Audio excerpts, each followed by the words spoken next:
Bonjour et bienvenue à notre émission spéciale à la quête du bonheur. Cette émission vous est présentée par votre chaîne préférée, Canal 17 ou 111. Et vous parvient grâce aux efforts de Catherine Henzel et Camille Lance. La question du jour. Peut-on mesurer la perception du bonheur ? Pour répondre à cette question, nous allons faire appel à plusieurs spécialistes, à des recherches existantes et nos propres études. Mais tout d'abord, qu'est-ce que le bonheur ? Nous allons répondre à ces questions avec la philosophe Marie Dupont.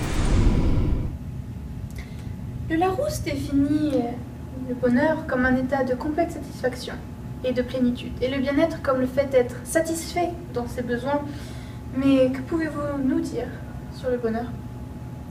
D'une manière générale, le bonheur est un état stable et durable de satisfaction complète. Et depuis la nuit des temps, l'être humain s'interroge sur son existence. L'homme politique et l'écrivain André Malraux disaient que le bonheur était pour les imbéciles. Et ceci suggère qu'il faudrait être complètement naïf pour croire en un tel idéal. Et la seule chose pour laquelle tout le monde s'est mis d'accord est que le bonheur est relatif. Et à cause de cette subjectivité, il y a eu tant de débats à propos de sa mesure et de manière de l'améliorer dans sa vie personnelle. Et que pouvez-vous nous dire du bonheur d'une manière plus scientifique ? Je peux vous dire qu'à partir de recherches d'IRM faites sur des individus en de différents états émotionnels, comme le dégoût, la peur, le bonheur, que les scientifiques ont pu prédire leurs émotions.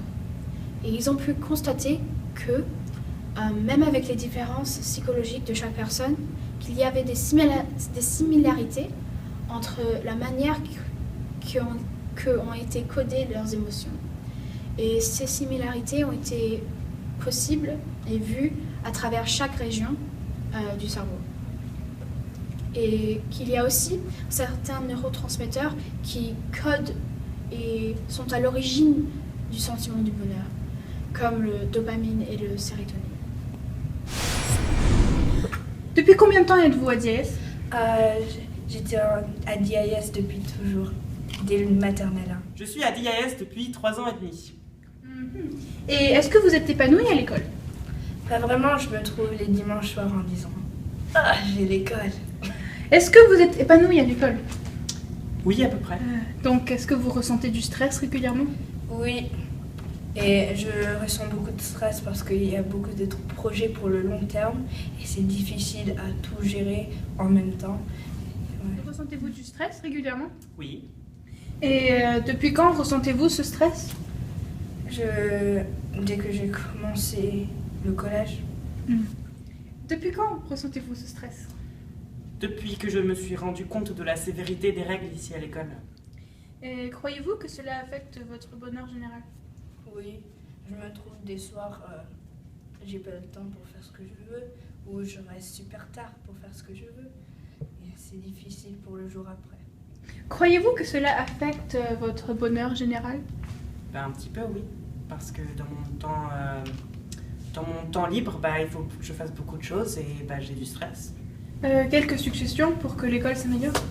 On peut faire des projets moins souvent, ou des petits projets qui se succèdent, mais pas un grand projet sur un temps de 1 mois ou 2 mois, et avec des limites qui ne sont pas très claires. Est-ce que vous avez quelques suggestions pour que l'école s'améliore ? Bien donner les devoirs. Les devoirs, ils sont donnés trop... par exemple, par semaine, on les donne tous à un certain jour. Peut-être qu'il faudrait les éparpiller plus sur toute la semaine. Lors des interviews avec les élèves, beaucoup se sont montrés très négatifs envers les écoles. Mais lorsque les résultats du questionnaire sont montrés, la plupart des résultats ont été très positifs. Pourquoi, selon vous, cette incohérence ? C'est facile de répondre car tout le monde est très différent. Mais les écoles ont très souvent une voix unanime, ce qui est en soi-même incohérent. Cela est dû aux élèves, certains élèves qui parlent très fort et tout le monde suit. C'est le bénéfice d'un questionnaire anonyme car tout le monde porte une voix et cette voix est souvent très différente de la vie générale. Donc si l'avis général ne reflète pas les sentiments du public, on peut se demander s'il est important de le changer, non ? Mais bien sûr qu'il est important de le changer. C'est le seul avis qui représente l'image de l'école. Sans son appui, le taux d'inscription, par exemple, n'augmenterait pas. Car personne ne veut aller dans une école où les élèves ne sont pas heureux. Comment, selon vous, améliorer cela alors? Il est important de suivre et d'écouter les plaintes des élèves. On ne peut pas tout arranger et il faut comprendre cela. Mais l'amélioration de quelques petits problèmes peut aider à remonter le moral considérablement. Ce n'est pas pour autant d'oublier les sujets les plus importants, comme la construction d'un gymnase ou d'une piscine.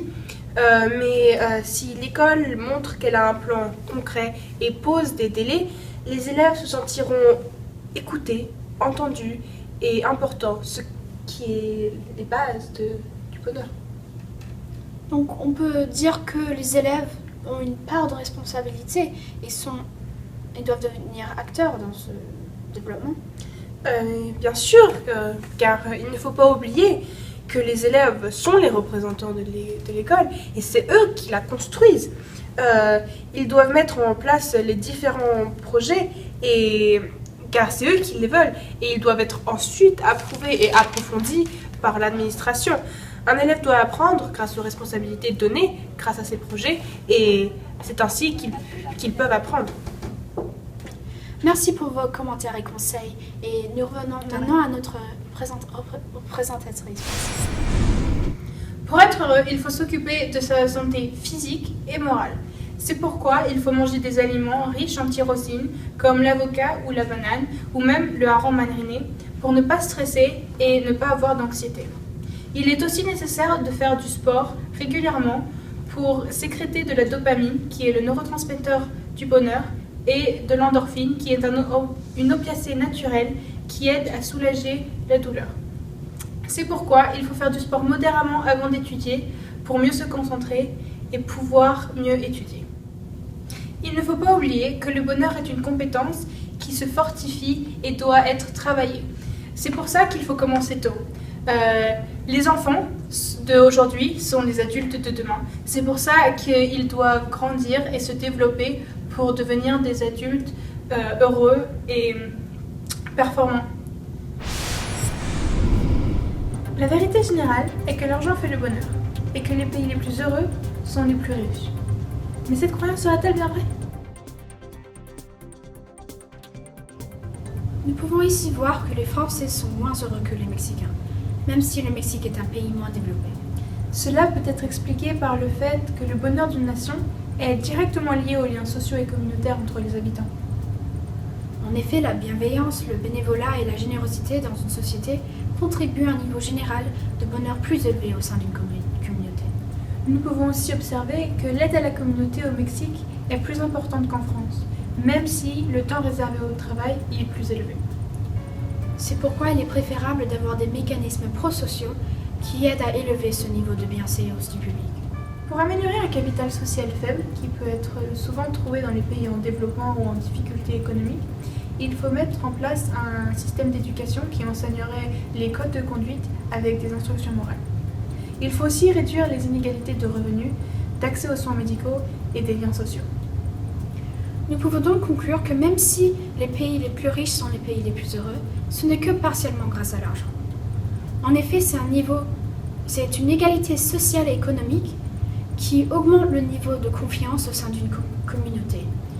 Et cette confiance peut être aussi améliorée grâce aux bonnes actions des citoyens. Pour faire perdurer cette tendance, et pour avoir affaire à un développement durable, il faut donc que les gouvernements ne se concentrent pas juste sur l'aspect économique de la croissance, mais aussi aux besoins sociaux de ses habitants. Pour terminer l'émission, a-t-on trouvé la clé du bonheur et de sa mesure? Évidemment, la question du bonheur est subjective et individuelle, mais je pense qu'avec toute la recherche que nous avons faite et tous les points de vue que nous avons pris en compte, qu'une estimation du bonheur peut être faite grâce à des critères sociaux, économiques et écologiques, et peuvent amener à un état stable et durable de satisfaction et de bonheur. C'est ainsi que celui-ci deviendra peut-être, dans un futur proche, plus important que le PIB par habitant. Merci à tous pour nous avoir suivis tout le long de cette émission et découvert avec nous la mesure du bonheur.